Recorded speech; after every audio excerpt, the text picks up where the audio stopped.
నేనా ప్రభువా అన్నాడు. నీవన్నట్టే రొట్టె ముక్క ఇచ్చేసాడు. పాపం తక్కిన శిష్యులకి ఏమి అర్థం కాలే. యేసు ప్రభు నువ్వు చేయాల్సిందేదో చేసుకోపో అని చెప్పేశాడు. కాబట్టి ఆ రోజున స్వపరీక్ష చేసుకోనని ఇస్కరియోతు యూదా తను తాను ఉరిపెట్టుకొని చచ్చిపోయాడు.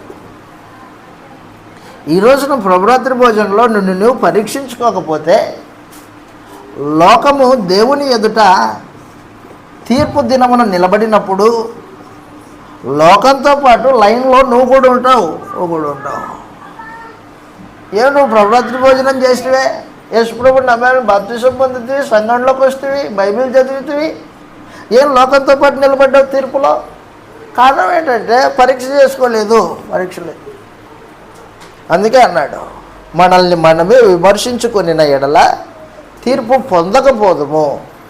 మనము తీర్పు పొందిన ఎడల లోకంతో పాటు ఇక మీదట తీర్పు పొందకుండానట్లు విమర్శించుకుంటున్నాం అన్నాడు. ప్రభు చేయు శిక్షలో పాలు పొందుతున్నాం అన్నాడు. 31వ వచనంలో, అయితే మనల్ని మనమే విమర్శించుకున్న ఎడల తీర్పు పొందకపోదుము. తీర్పు పొందిన ఎడల లోకంతో పాటు మనకు శిక్షా విధి కలగకుండానట్లు ప్రభు చేత శిక్ష పొందుతున్నాం. అది నీవు విమర్శ చేసుకోవడము, ప్రభు చేత శిక్ష పొందడం అన్నమాట, అది అర్థం.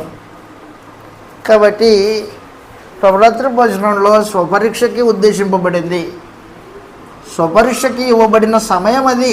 సమయం చనిపోయావనుకో స్వపరీక్ష చేసుకోవడానికి సమయం ఉండదు, చనిపోయిన తర్వాత మార్చుకోవడానికి సమయము ఉండదు. కాబట్టి స్వపరీక్షకు ఉద్దేశింపబడింది ప్రభురాత్రి భోజనం.